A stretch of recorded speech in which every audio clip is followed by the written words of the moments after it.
할렐루야.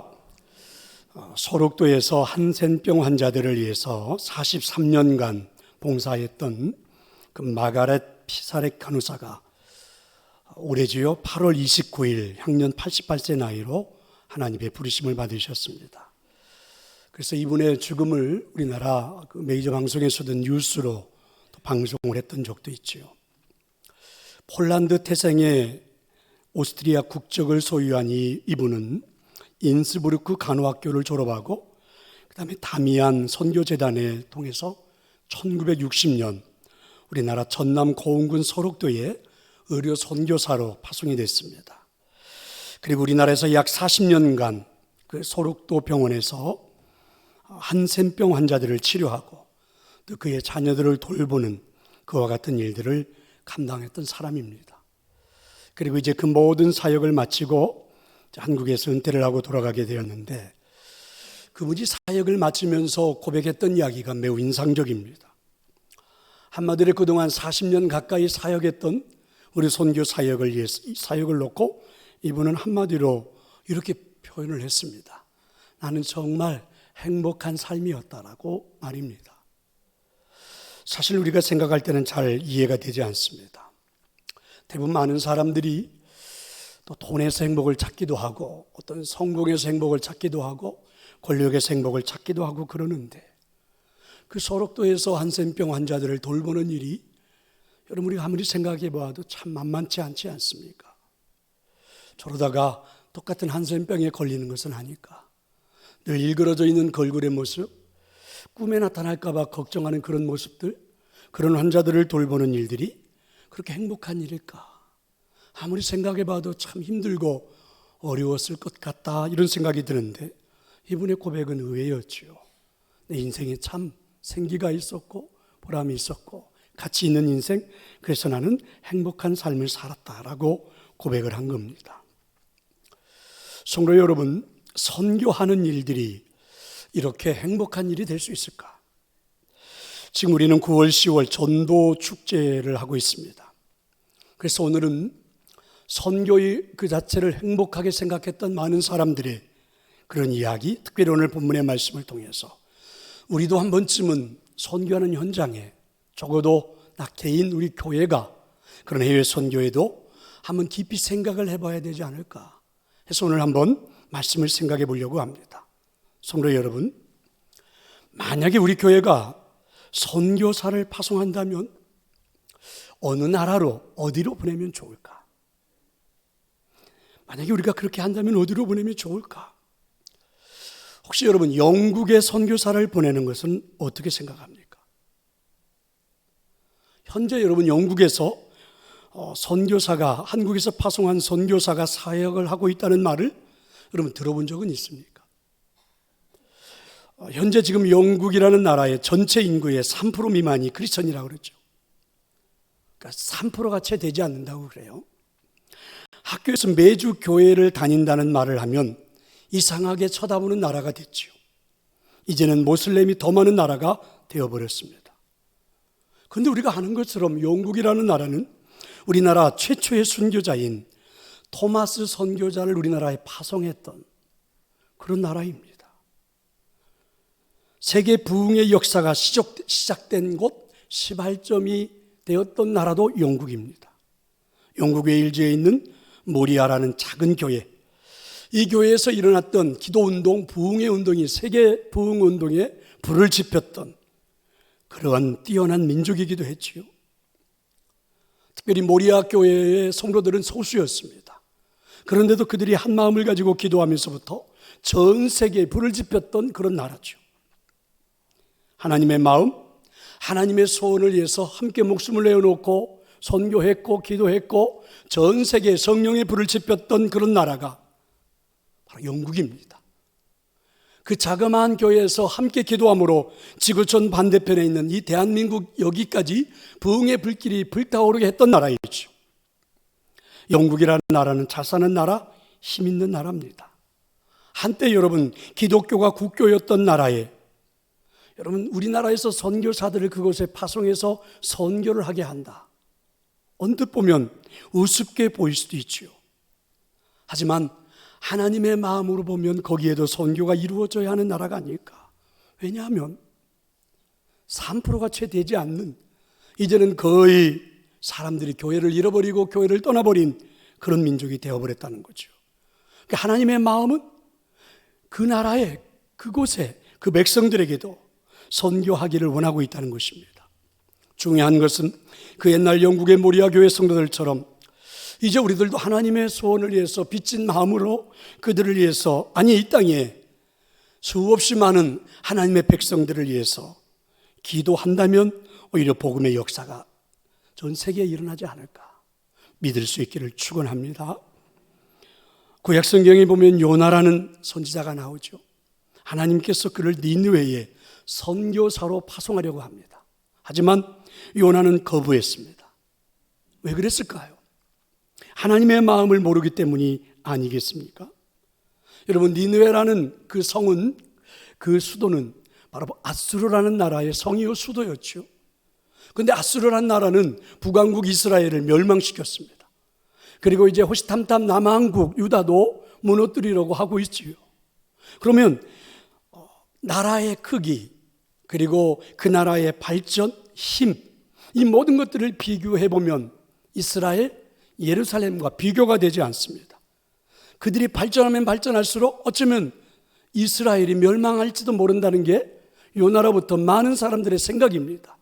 그래서 요나는 하나님께서 그 땅에 선교사로 보내겠다고 하는데도 거부했습니다. 왜냐하면 그들은 자신들의 원수처럼 여기는 나라였기 때문이죠. 그런데 하나님은 그런 나라 아수르, 그런 수도 니느웨에 살고 있는 사람들, 백성들에게도 하나님은 아픈 마음을 가지고 계셨다는 거죠. 그래서 요나를 선교사로 보내요 그 땅도 구원받기를 원하셨다는 것입니다. 요나는 이런 하나님의 마음을 이해할 수가 없어서 거부한 거죠. 그렇다면 선교는, 결론은 이렇습니다.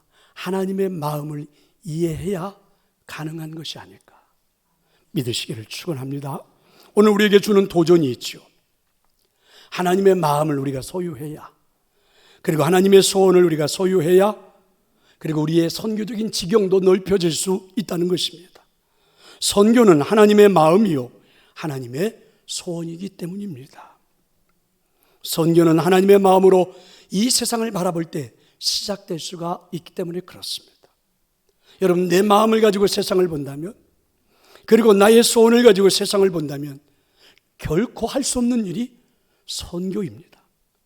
우리가 흔히 선교지에서 만나는 사람들, 또 여러분들이 단기 선교로 그 해외에 많이 다녀오신 분들, 그곳에서 만났던 원주민들, 한번 그들의 삶을 보세요. 그들이 살고 있는 삶의 양식 속으로 우리가 들어간다는 것이 참 얼마나 어려운 일입니까? 가서 우리들이 현장에 가보면 상상할 수 없는 일들이 있죠. 냄새도 나고 비위생적이기도 하고. 그래서 여러분, 참 이해하기도 어렵고, 그리고 그들 속으로 들어간다는 것도 쉽지는 않습니다. 저도 매년 한두 번 정도는 선교하는 지역을 단순하게 그저 가르치기 위해서, 또 그곳에 있는 사람들을 인도하기 위해서 방문을 하고 돌아오지만, 정말 가서 보고 나면 얼마나 선교가 어려운가, 힘이 드는가, 이런 것들을 봅니다. 하지만 하나님의 마음으로 보면 여기에도 오늘 역사가 일어나야 된다는 것, 이렇게 작은 자의 하나에 불과한 나에게도 이곳에서 사람들에게 말씀 하나를 전하는 것이 하나님의 마음이라면, 자, 이런 마음을 다시 한번 가슴에 품고 돌아오는 경우가 많죠. 구한말 우리나라에 들어와 선교했던, 평생을 함께 했던 여러분 선교사들을 한번 생각해 보십시오. 그들이 우리나라에 들어왔을 때 얼마나 힘들었을까? 얼마나 견디기 힘들었을까? 하나님의 마음이 아니고서는 이 땅 조선을 들어올 수 있었을까? 하나님의 마음을 그들이 소유했기 때문에 이 땅에 들어왔죠. 온갖 멸시도 받고 조롱도 당하고 생명의 위협도 당하고, 어떤 선교사들은 순교도 했습니다. 사실 우리는 조그만 모욕도 불이익도 참지 못하고 살아가는 게 어쩌면 우리들의 현실인데도 그들은 그래 했습니다. 오늘 본문의 주인공인 사도 바울도 여러분 그렇게 많은 매를 맞고 배척을 당하고 그가 가지고 있었던 기득권도 포기하고 그가 쌓아놓았던 모든 스펙도 다 배설물로 여기며 목숨을 내놓았던 이유가 무엇입니까? 오늘날 하나님이 자신을 불렀습니다. 그리고 하나님을 만나는 그 순간 하나님의 마음을 알게 된 겁니다.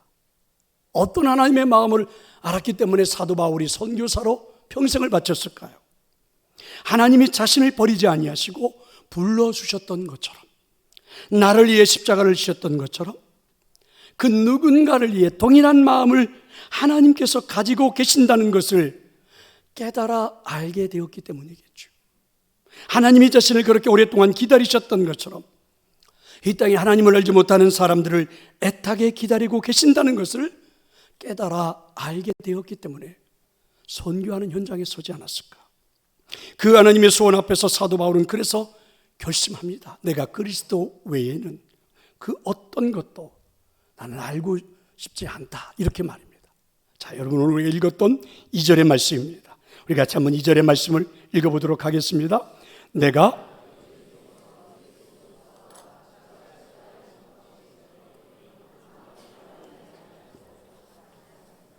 그렇습니다. 하나님의 계획을 한번 여러분, 사람들을 향한, 나를 향한, 이 땅의 하나님의 백성들을 향한 계획을 생각해 보세요. 성경은 경륜이라는 말을 쓰기도 하죠. 하나님은 우리를 창조하셨습니다. 사람을 창조하시고 하나님은 이렇게 말씀하시죠. 보시기에 참 좋았더라. 그리고 하나님은 미소를 지으셨습니다. 그리고 하나님의 계획은 이렇게 보시기에 참 좋은 우리 사람들과 하나님의 백성들과 함께 이 땅에서 기쁨을 누리며 살아가는 것, 이게 하나님의 경륜이고 계획입니다. 그래서 여러분, 이 하나님의 마음을 이해할 수만 있다면, 이 하나님의 마음은 이념도 초월하죠. 진보, 보수, 이 모든 것도 초월합니다. 이 하나님의 마음은 종교도 초월하죠. 이 하나님의 마음은 인종도 초월합니다. 이 하나님의 마음은 우리의 생각, 이기심을 초월합니다. 자, 이런 하나님의 마음을 가지고 현장에 서는 것, 이걸 여러분 우리는 선교라고 하는 것이죠. 그래서 오늘 우리가 읽었던 오늘 이 본문에 나오는 주인공인 바울은 이런 하나님의 마음으로 그 지역을 넘어갔습니다. 유대인들에게서 유대 땅을 넘어 지역으로 넘어간다는 것, 이방인을 간다는 것은 그의 사상을 무너뜨려 하는 일들이죠. 선민이라는 사상 때문에 유대인들은 이방인들과 전혀 말도 섞지 않습니다. 그런데 이 하나님의 마음으로 지역을 넘었습니다. 문화를 넘었고 생각을 넘었고 이념을 초월했습니다. 그리고 선교 현장에 서서 떠나지 않았습니다.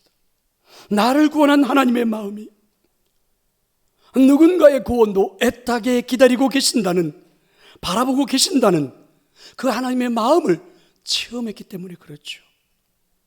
그런데 여러분, 사도 바울과 같은 이런 마음은 선교하는 현장에 서보지 않으면 여러분 느낄 수가 없는 것이 아닐까.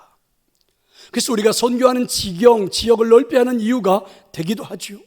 저와 여러분이 선교의 현장에 더 적극적으로 서야 하는 이유이기도 합니다. 선교 현장에 서보면 내가 구원받은 이 구원이 얼마나 소중한지, 하나님이 나를 구원하기 위하여 얼마나 오래 참고 기다리셨는지, 하나님이 나를 구원하기 위하여 하나님의 역사가 이 땅에 어떻게 나타났는지 그 현장에 서보면 우리가 느끼고 체험할 수 있다는 것입니다. 믿으시기를 축원합니다. 그런가 하면 사도 바울은 이런 하나님의 소원을 이루어 드리는 데 있어서 이런 고백도 합니다. 4절의 말씀인데요, 내 말과 내 전도함이 설득력 있는 지혜의 말로 하지 아니하고는 다만 성령의 나타나심과 능력으로 하여. 자, 이런 말씀이에요. 자, 여러분의 삶에서 가장 능력 있는 순간이 언제이고 여러분 무엇을 할 때라고 생각하십니까? 아주 간단하지요. 가장 힘있고 권위 있는 사람의 명령을 대신하여 행할 때입니다. 좀 한번 생각을 해볼래요? 우리가 어린 시절, 초등학교를 다니던 학생 시절입니다. 선생님이 한 아이에게 이렇게 권위를 부여합니다. 이 반에서 떠들고 말 안 듣고 있는 아이가 있으면 네가 칠판에다 그 아이의 이름을 써놓아라. 내가 그 아이를 벌 줄 테니까. 그러면 그 직책을 부여받은 아이는 그 순간에 얼마나 당당한지 서가지고 그 많은 아이들을 호령합니다. 떠들지 못하게 하죠. 그리고 이름을 쓰겠다고 막 협박도 합니다. 그 유치한 자랑스러움이 여러분 우리 기억에 남아있지 않습니까? 사신, 특사 이렇게 말하죠. 누군가의 능력을 대신하는 일은 굉장한 권위가 있는 일입니다.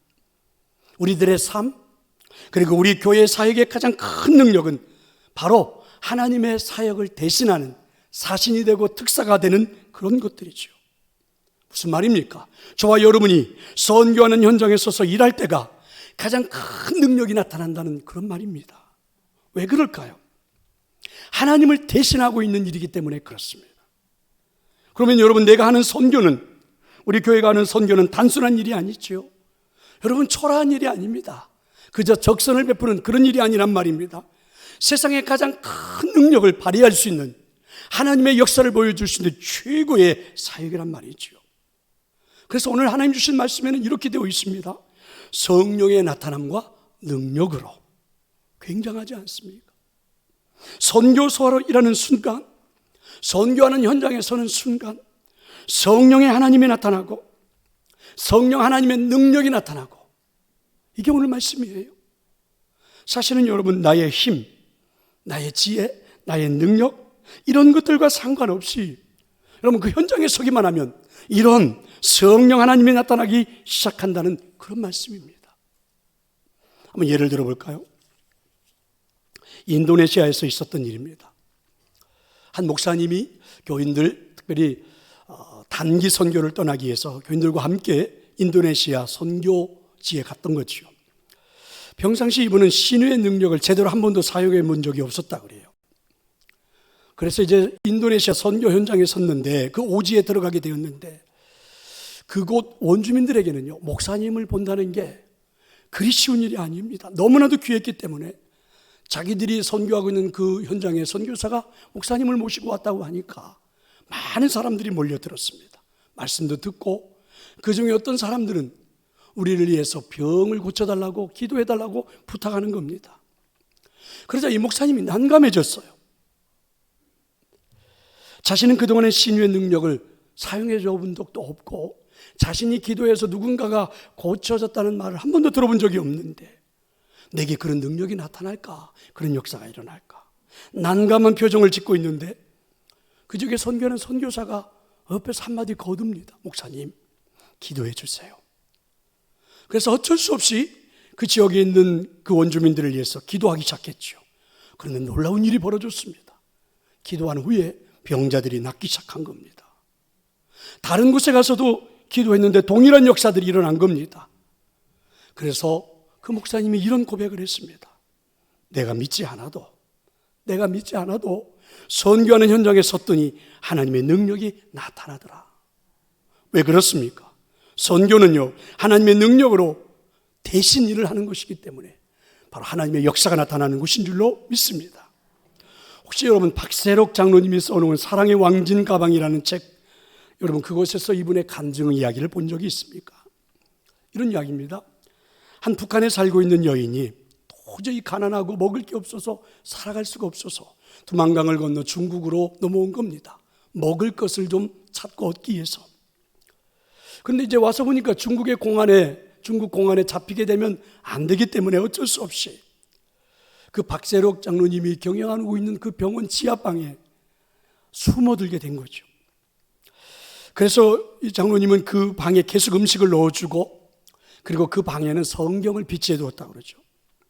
이 여인이 이제 밖으로 나올 수도 없고 할 일도 없으니까 그 방 안에서, 그리고 그 지하방 안에서 갇혀 있는 상태로 성경을 읽었다고 그러죠. 은혜를 받았나 봅니다. 그래서 장로님에게 성경을 좀 가르쳐 달라, 나를 양육시켜 달라. 그래서 그분에게 성경을 가르치고 양육을 했다는 겁니다.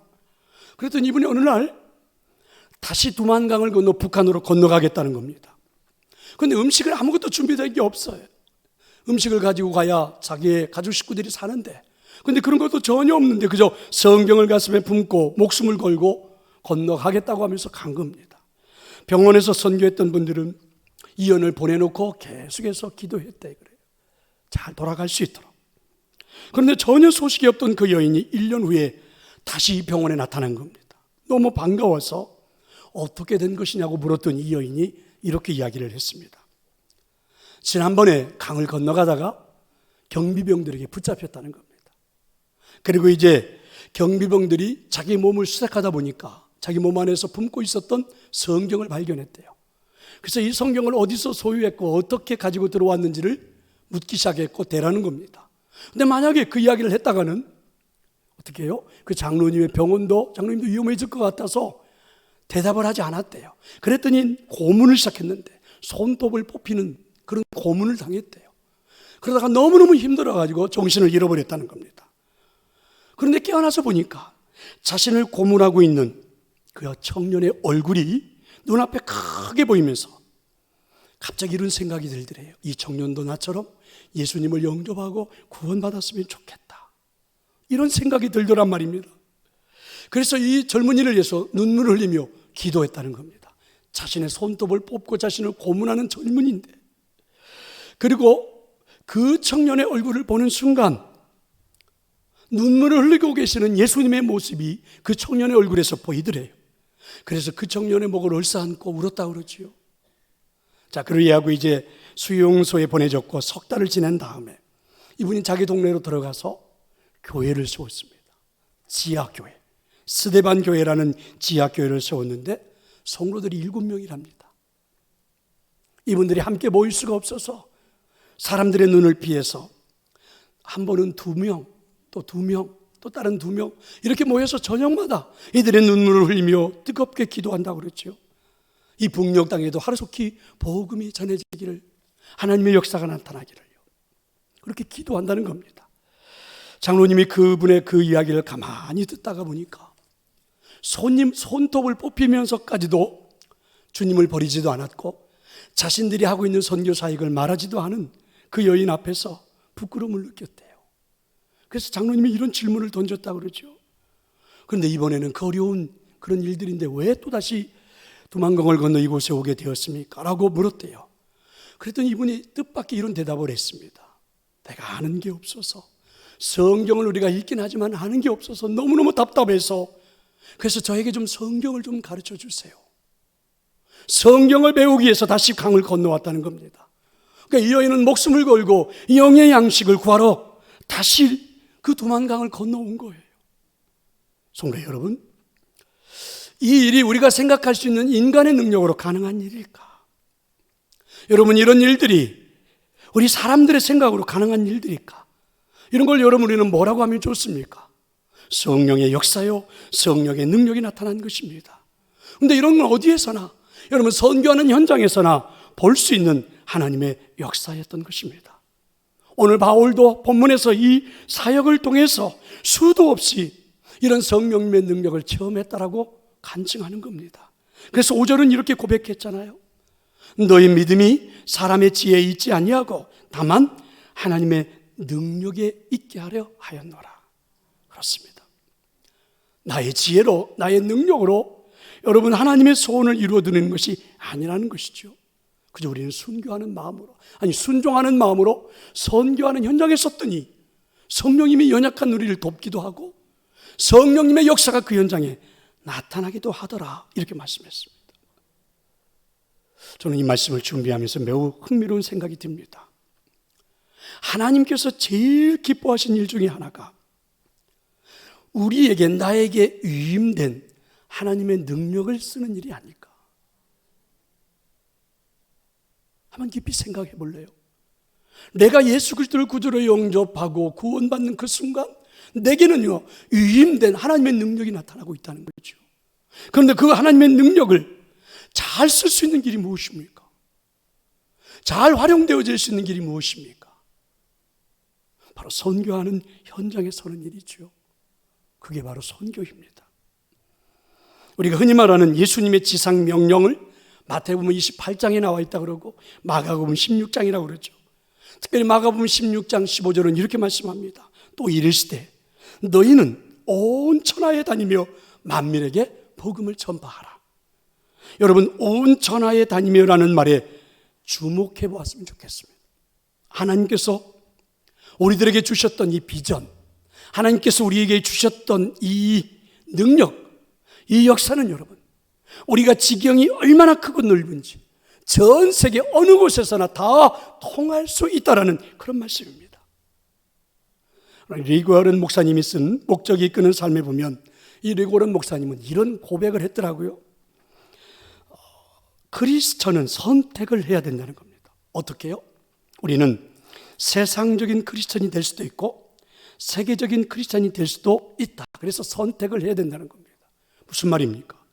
이분은 이렇게 고백했어요. 세상적인 크리스찬이지만 세상적인 크리스찬이란 자신의 욕심을 채우기 위해서 하나님을 이용하는 사람들, 하나님께 택함을 받기는 했지만 나 우선적인 사람들, 교회에서도 자신이 좋아하는 모임에는 참석하지만 자신을 희생하고 헌신하며 선교하는 일에는 얼굴을 볼 수 없는 사람들, 주일에 교회에는 출석은 하지만 늘 자기 중심적이고 편안함만을 추구하고 섬김을 받으려고 하기 때문에 하나님께 기쁨이 되지 못하는 사람들, 이런 사람들을 리고런 목사님은 세상적인 크리스찬이라 이렇게 구분을 했더라고요. 반면에 세계적인 크리스찬은 누구입니까? 자신이 복음을 전하기에 하나님이 나를 불러주셨구나, 그리고 하나님의 기쁨을 위해 살아가는 것, 그게 바로 내가 살아가는 인생의 최고의 능력이구나, 이것을 알고 현장에 서는 사람을 세계적인 크리스찬 이렇게 구분을 했더라고요. 오늘 사도 바울이 바로 그런 세계적인 크리스찬이 아니었을까?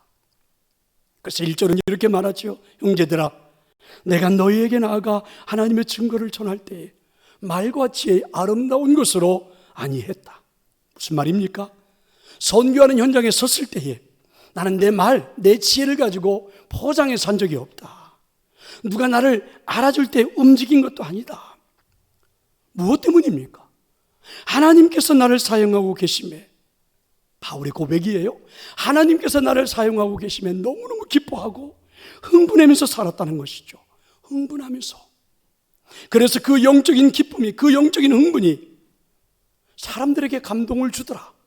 그리고 사람들이 변화된 삶으로, 구원받는 삶으로 나오더라, 이렇게 고백했습니다. 성도 여러분, 이게 오늘 하나님 우리에게 주시는 선교하는 현장에 서야 하는 은혜가 아닐까. 한 가지 이야기를 하고 오늘 설교를 마치려고 합니다. 설교 서론에서 말했던 토마스 선교사, 영국에서 파송했던 선교사, 이분은 한국 개신교의 첫 번째 순교자입니다. 1866년 9월 2일 토마스 선교사를 이 땅에서 순교했잖아요. 근데 이분의 목을 뱉던 사람이 한국의 병사 중에 한 분은 박춘건이라는 사람이랍니다. 토마스 선교사의 목을 베어 순교하게 했던 이 박춘건, 이분의 간증이에요. 이분의 말입니다. 내가 그 당시 서양 사람들을 죽이는 중에 한 사람을 죽일 때, 그러니까 토마스 선교사를 죽일 때 내가 지금 생각해봐도 이상한 생각이 들었다는 겁니다. 내가 그분의 목을 베려고 할 때라는 거예요. 그분이 자신의 손을 마주 잡더니 무슨 말을 했대요. 근데 영어로 말을 했으니까 알아들을 수가 없었겠죠. 무슨 말을 한 다음에 그 다음에 자기 그 몸속에서 붉은 배를 입힌 책을 가지고 웃으면서 그 책을 내 손에 건네주면서 받으라고 했다는 거예요. 내가 그 사람을 죽이기는 했지만 이 책을 받지 않을 수가 없어서 얼떨결에 이 사람은 그 책을 받았다는 겁니다. 그런데 여러분, 이 박춘건이라는 사람이 받은 이 책, 토마스 선교사의 목을 베어 죽였던 이 사람이 받았던 얼떨결에 받은 그 책이 뭔지 아십니까? 그게 성경이었어요.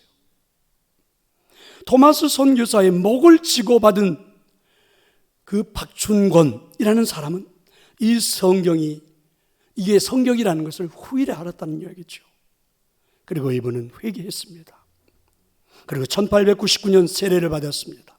그리고 후에는 평양교회의 장로가 되기도 했습니다. 성도 여러분, 이 땅에는 이렇게 뿌려진 선교사들의 피로 교회가 세워졌습니다.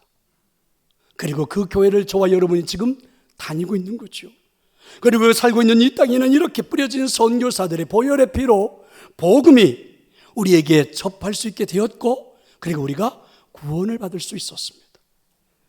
성도 여러분, 이제는 우리가 나설 때가 아닙니까?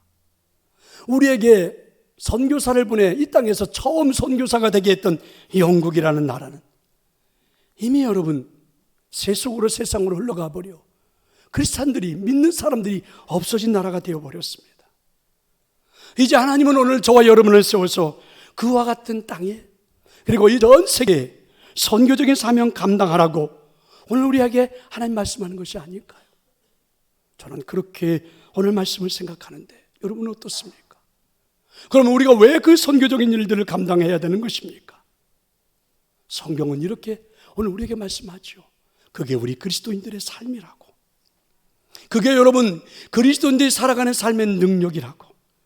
그리고 그렇게 살아가는 인생을 살 때 내 삶이 흥분되어져서 다르게 말해보면 생기 있어지고 다르게 말해보면 정말 살아갈 수 있는 삶의 가치가 느껴지고 내 인생의 소중함이 여겨지는 그래서 가장 행복한 삶이 되는 것이 아닐까. 여러분 하나님은 오늘 우리에게 이런 행복한 인생을 선물해 주고 싶어 하는 겁니다. 오늘 우리가 예수 그리스도의 생명을 가지고 하나님 내게 유일한 최고의 능력을 가지고 선교하는 현장에 서게 될 때에 우리 인생이 그만큼 생기가 있고 흥분된 인생이 되고 그리고 여러분 그렇게 살아가는 삶의 가치가 느껴지고 보람이 느껴져서 행복한 인생이 될 수 있다고 하는데 한번 도전해 봐야 되지 않겠습니까? 성도 여러분, 이런 우리의 삶을 하나님은 가장 기뻐하시고 여전히 하나님의 소원은 그런 인생을 살아가는 것 오늘도 원하고 있다고 그럽니다. 선교는 이렇게 감격스러운 것입니다. 하나님의 마음을 이해하고 하나님의 소원을 이루어 드리는 것, 그것이 우리들의 인생에는 가장 행복한 인생이 되고 생기 있는 인생이 되고 보람이 있는 인생이 될 수 있다라고 하나님이 말씀하십니다. 성도 여러분, 바라기는 저도 여러분도 우리 교회도 다시 한번 선교의 지역을 넓혀 선교하는 현장에 설 수 있는 결단이 일어날 수 있기를 간절히 축원합니다.